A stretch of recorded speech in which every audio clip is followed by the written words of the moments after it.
আসসালামু আলাইকুম আপুরা, কেমন আছো তোমরা সবাই? আলহামদুলিল্লাহ আমি ভালো আছি। তো আজকে একটি ডিজাইন সেলোয়ার নিয়ে চলে আসলাম। এটি হচ্ছে প্লাজো প্যান্ট। তো নিচে আমি যে ডিজাইন করব সেটি তোমাদের সাথে শেয়ার করব। কাটিংটাও আজকে দেখিয়ে দিচ্ছি। অনেক আপুরা বলেছিল যে এই প্যান্টের এই প্লাজো প্যান্ট সেলোয়ারটার কাটিং যেন আমি দেখিয়ে দিই। তো আমি হচ্ছে লম্বা নিয়েছি 37 ইঞ্চি, আর উপরে 2 ইঞ্চি এলাস্টিকের জন্য রেখেছি, আর নিচে 1 ইঞ্চি এক্সট্রা রেখেছি সেলাইয়ের জন্য। তো বন্ধ সাইড থেকে আমি 2 ইঞ্চিতে মার্ক করেছি, আর লুজ নিয়েছি হচ্ছে 12 ইঞ্চি, আর 1 ইঞ্চি আমি হচ্ছে এক্সট্রা নিয়েছি সেলাই মার্কের জন্য। তো আমি দাগগুলো মিলিয়ে দিচ্ছি দেখেন। আর হাইয়ের জন্য নিয়েছি 14 ইঞ্চি আমি।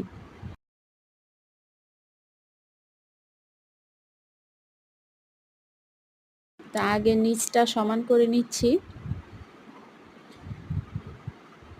এখন হচ্ছে আমি স্কেল দিয়ে এই যে বন্ধ সাইড থেকে 2 ইঞ্চি এভাবে করে শেপ দিয়ে মিলিয়ে নিচ্ছি উপর সহ।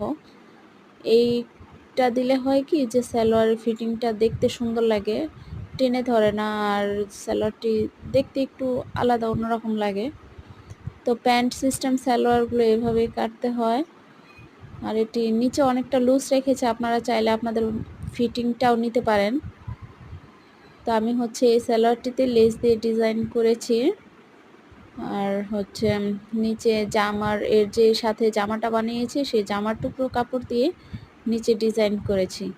তো সালোয়ারটি আমার প্রায় কাটা শেষ বলতে গেলে। এখন আমি হচ্ছে নিচে যে আমি লেস বসিয়েছি সেই লেসের যে একটা মেজারমেন্ট সেটি দেখাচ্ছি। আমি হচ্ছে মূল মাপ থেকে ধরে 4 ইঞ্চি 4 ইঞ্চি 8 ইঞ্চি, 4 ইঞ্চিতে একটি দাগ দিব, 8 ইঞ্চিতে একটি দাগ দিব। আমার গ্যাপটা 4 ইঞ্চি পরিমাণ হবে এক মাঝখানে। তো এই মাপটি হচ্ছে একদম পারফেক্ট, দেখতে সুন্দর লাগে, আর এর থেকে বড় হলে আমার কাছে ভালো লাগে না। আমি 4 ইঞ্চি করেই রাখি, 5 ইঞ্চি রাখি, কিন্তু এখানে দুটি লেস দিব, এর জন্য আমি 4 ইঞ্চি করে নিয়েছি। আর মার্কের এখানে আমি এভাবে চাপ দিয়ে নিচ্ছি, তাহলে 4 কাপড়ে হচ্ছে 2 পায়ে ভাঁজ হয়ে থাকবে, বুঝতে পারবো আমি। তো আমি কাট করে নিচ্ছি যেন 2 সাইডে লেস বসানোর সময় একদম সমান হয়, কম বেশি না হয়, এই জন্য 2 সাইডে এভাবে কাট করে নিচ্ছি। এখন আমি সেলাই করে দেখিয়ে দিব।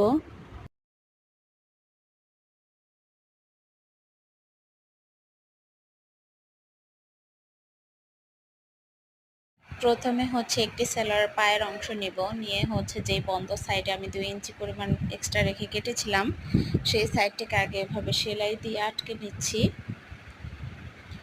তো সেলাই দিয়ে আটকে নেওয়ার পর হচ্ছে আমি কাপড়টিকে এভাবে মেলে নিচে যে 1 ইঞ্চি এক্সট্রা রেখেছিলাম সেই এক্সট্রা রেখেই হচ্ছে এভাবে লেসটিকে আমি সেট করে নিব।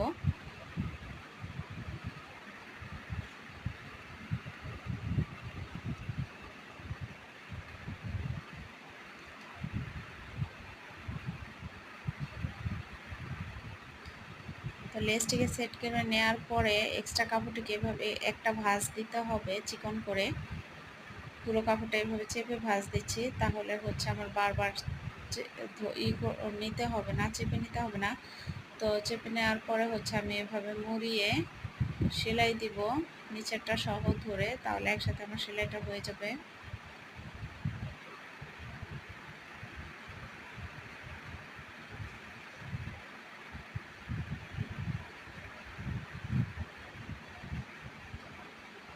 তো আমার সেলাই দেওয়া হয়ে গেছে, সাথে আমি একটি চাপ সেলাই দিচ্ছি। চাপ সেলাই দেওয়া শেষ, এবার আমি লেসগুলো সেট করব। আমি 2 পাশে কাট মার্ক করেছিলাম সিজার দিয়ে, দেখেছেন। তো এক সাইডের ওই কাট মার্ক বরাবর লেসটিকে ধরে আমি হচ্ছে সোজা সেলাই দিয়ে নিব।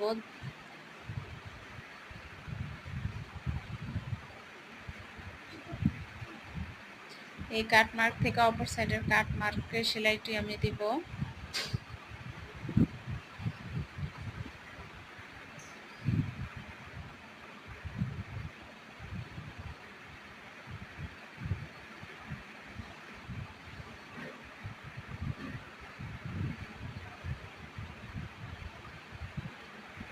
এখন অপর সাইডে আরেকটি সেলাই দিয়ে নিচ্ছি।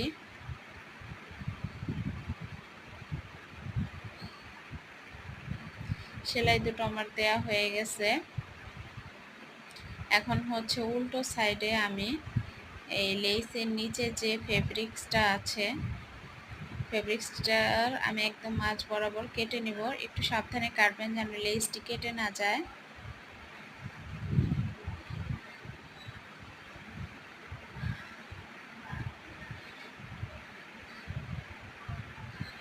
তো এভাবে মুড়িয়ে ধরে দুই পাশে আরও দুটি চাপ সেলাই দিয়ে নিব।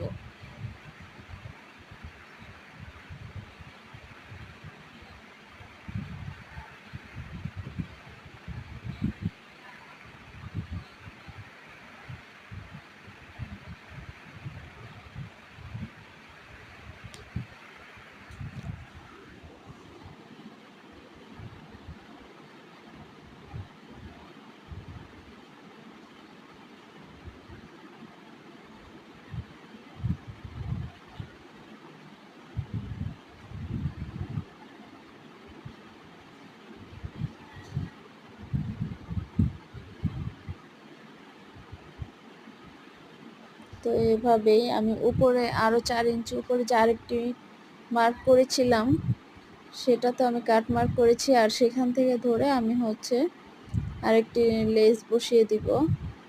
এই জয়েন্ট লেসগুলো বিভিন্ন রকমভাবেই বসানো যায়, তো আপনারা চাইলে যে কোনোভাবে হচ্ছে বসাতে পারেন।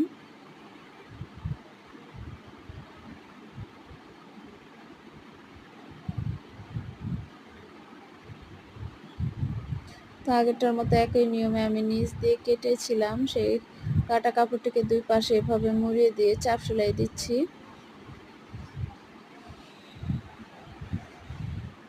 আমি এই একই নিয়মে সালোয়ারের অপর যে আরেকটি পা আছে সেই পাটিকে সেলাই করেছি। দেখুন দুটি পাই এখানে নিয়েছি আমি, সেলাই করার পর দেখাচ্ছি এই দুটো সাইডকে এখন আমি একসাথে জয়েন্ট দিয়ে নিব। ফিনিশিংটা অনেক সুন্দর হয়েছে, দেখতে অনেক ভালো লাগছিল। প্রথমে ভাবছিলাম যে হয়তোবা ভালো লাগবে না, কিন্তু পরে দেখলাম যে না, আসলে অনেক সুন্দর হয়েছে।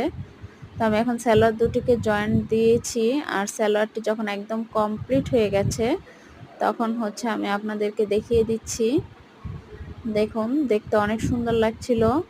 আর এটি আমি 2 পিসের সাথে এই সালোয়ারটি বানিয়েছি। আমি কুর্তিটা গতকালকের হচ্ছে ভিডিওতে দেখিয়েছি, আর আজকে প্যান্টটি আমি দেখালাম। তো হচ্ছে যখন যার জন্য বানিয়েছি সে যখন পরছিল দেখতে মাশাআল্লাহ অনেক সুন্দর লাগছিল।